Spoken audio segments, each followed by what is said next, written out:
Bonjour, namaste. Alors, aujourd'hui, je voudrais vous inviter pour 10 sessions, on va dire, sur le thème du changement. Alors, c'est bien là où nous trouvons aujourd'hui, le changement. Alors, pour le changement, j'ai pris deux maximes pour commencer. Une de Francis Blanche qui dit « Il vaut mieux penser le changement que changer les pansements ». Alors vous avez compris, hein, pansement, P-A-N, hein, les petits bobos. Donc vaut mieux penser le changement que changer les pansements. Puis ma préférée, qui est de Monsieur Gandhi, vous ne pouvez pas changer le monde.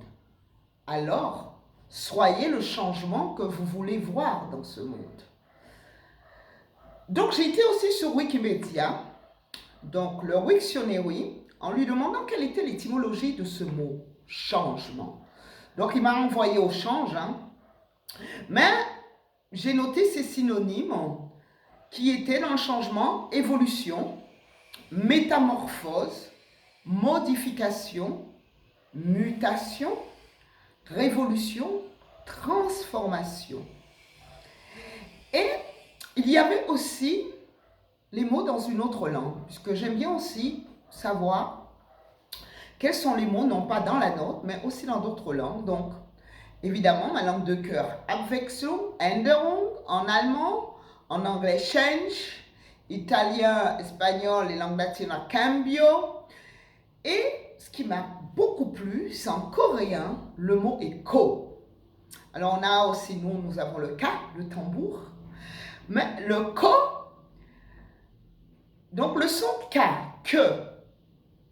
Dans le son que, c'est vraiment, j'aime beaucoup travailler avec ce son-là, puisque c'est un son sankri, et sankri, c'est les vieilles langues hindoues, et nous savons que notre langue même tient ses racines, on appelle nos langues indo-européennes, donc c'est vraiment changement. Donc vous avez aussi le karma, donc les actions que nous faisons pour changer.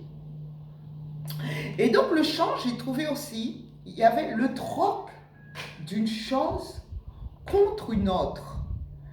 Alors dans la séance de yoga qui va suivre, que vous pouvez voir par audio, que vous pouvez voir par visio, excusez-moi, ou écouter par audio, soit par YouTube ou soit par d'autres liens que je vous donnerai, nous allons faire le troc de l'inspiration contre l'expiration. Ben oui, nous recevons cet air, cette inspiration, nous le recevons l'air. D'ailleurs, nous avons toujours peur qu'on n'a pas d'air, alors que c'est expirer, c'est donner qu'il faut. Et quand vous avez l'impression que vous manquez d'air, n'essayez pas d'en reprendre parce que l'air que vous avez en vous est vicié. C'est un air, votre réserve n'est pas ajustée, donc ajustée en expirant. Donc aujourd'hui, c'est ce qu'on va faire. Donc pour travailler sur cette philosophie, donc je vais aller un petit peu plus vite.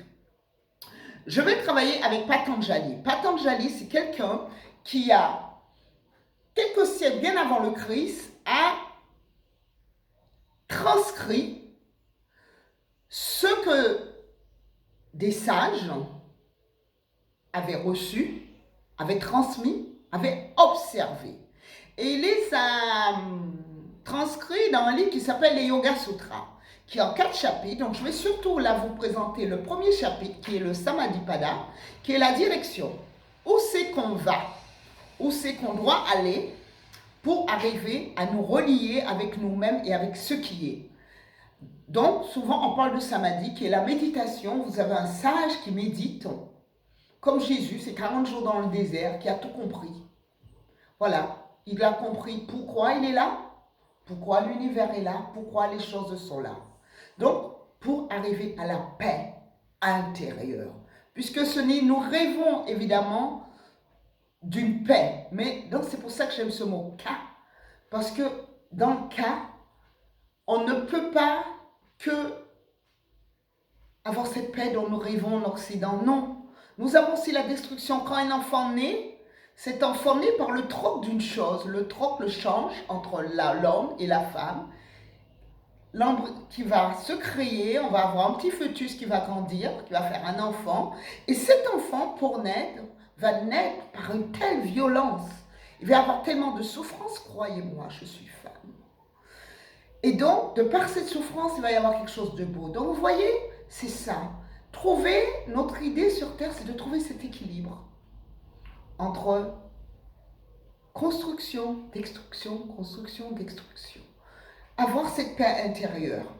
Et donc, dans ce deuxième pada, qui est le sadhana pada, Patanjali va nous aider avec des construction. D'ailleurs, c'est dans ma culture, je suis judéo-chrétienne, j'ai été attirée par la culture hindoue et notamment le yoga.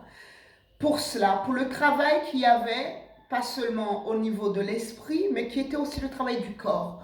Donc, dans le yoga, nous essayons d'aligner le corps et l'esprit. Et donc, il y a ces 8 membres qui est le travail sur soi. Donc, avec les yama, niyama, asana, pranayama. Donc, yama, c'est notre relation avec notre environnement. Ben, on retrouve les bases qu'on trouve partout, ne pas voler, ne pas tuer. Vous savez, je vous ai donné des textes et maximes au début. Eh ben, je les ai pas appropriés. J'ai donné, qui les a donnés? Monsieur Blanche et Monsieur Gandhi. C'est le Wiktionary qui m'a donné les traductions, donc je ne me suis pas approprié. Donc, faut rendre à César ce qui est à César. Puis il y a les niyamas, comment nous vivons avec notre environnement. Non, les yamas, c'était comment nous vivons, excusez-moi, les niyamas, comment nous vivons avec nous-mêmes. C'est-à-dire déjà notre propreté intérieure, extérieure, notre manière dont nous sommes avec nous-mêmes. Donc je vais tout détailler. Les asanas sont les postures. Comment nous installons dans une posture. Pour que la posture elle soit juste, il faut l'installation, et y compris dans notre quotidien. Comment nous nous installons? Puis il y a le pranayama, la respiration. Donc je vais vous détacher tout ça. Mais aujourd'hui, chaque truc aura un exercice à faire. Donc je vais moi-même écouter, relire et restructurer tout ça pour la suite. Donc aujourd'hui, ce que nous devons faire pour aller bien, pour aller dans la direction que l'on veut aller, il faut identifier nos besoins. Quels sont nos besoins? Alors les besoins réels, pas ceux que nous croyons avoir besoin parce que nous avons été manipulés par les médias, par aussi les dires des amis qui ont dit « Oh, tel ami a une telle maison avec une super piscine, vous voulez absolument une piscine. » Mais avez-vous besoin d'une piscine? Parce que vous savez, il va falloir s'en occuper de la piscine après. Et ça coûte aussi.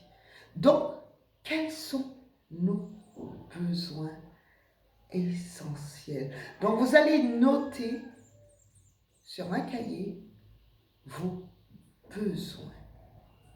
Voilà. Namaste.